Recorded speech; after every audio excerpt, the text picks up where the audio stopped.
Presiden Joko Widodo menerima kunjungan Perdana Menteri Malaysia Datuk Seri Anwar Ibrahim pada Senin 9 Januari kemarin. Kunjungan ke Istana Kepresidenan Bogor, Jawa Barat tersebut merupakan lawatan ke luar negeri pertama yang dilakukan PM Anwar sejak menjabat pada tahun lalu.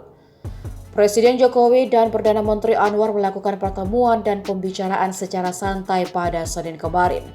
Keduanya juga sempat menanam pohon bersama dan berkeliling ke Kebun Raya Bogor selama sekitar 1 jam. Meski demikian, kedua pemimpin bisa saling bersepakat dalam sejumlah isu penting.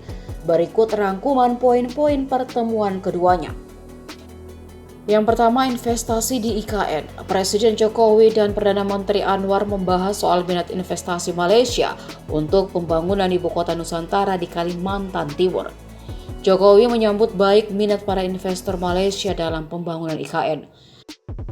Dia mengungkapkan ada 11 letter of intent yang telah ditekan oleh sektor swasta Malaysia. Sementara itu, Perdana Menteri Anwar Ibrahim menyatakan Malaysia akan ikut mencari jalan agar pertumbuhan IKN memberi manfaat, khususnya bagi wilayah Sabah dan Sarawak yang masuk dalam teritori Malaysia. Kedua, perlindungan TKI. Kedua pemimpin negara juga membahas soal komitmen dalam perlindungan tenaga kerja Indonesia.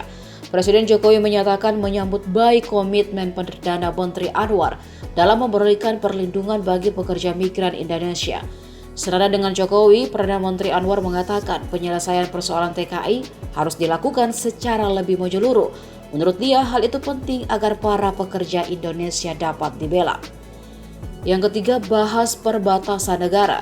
Pertemuan antara Presiden Jokowi dan Perdana Menteri Anwar juga diisi pembahasan mengenai daerah perbatasan. Presiden Jokowi mengatakan dia dan Perdana Menteri Anwar sudah sepakat agar MOU perbatasan darat di segmen Sebatik dan segmen Sinapat Sesai dapat ditandatangani pada tahun ini. Yang keempat, lawan diskriminasi minyak sawit. Indonesia dan Malaysia sepakat untuk melawan diskriminasi minyak kelapa sawit yang dilakukan Eropa. Menurut Presiden Jokowi, dia dan Perdana Menteri Anwar juga setuju untuk meningkatkan pasar minyak kelapa sawit. Yang kelima, masa depan ASEAN dan Myanmar. Baik Presiden Jokowi maupun Perdana Menteri Anwar juga sepakat untuk terus memperkuat organisasi ASEAN. Keduanya pun setuju bahwa ASEAN harus dapat memainkan peran sentral dalam menjadikan kawasan Indo-Pasifik yang damai, sejahtera, dan stabil. Selain itu, persoalan Myanmar juga dibahas oleh kedua pemimpin.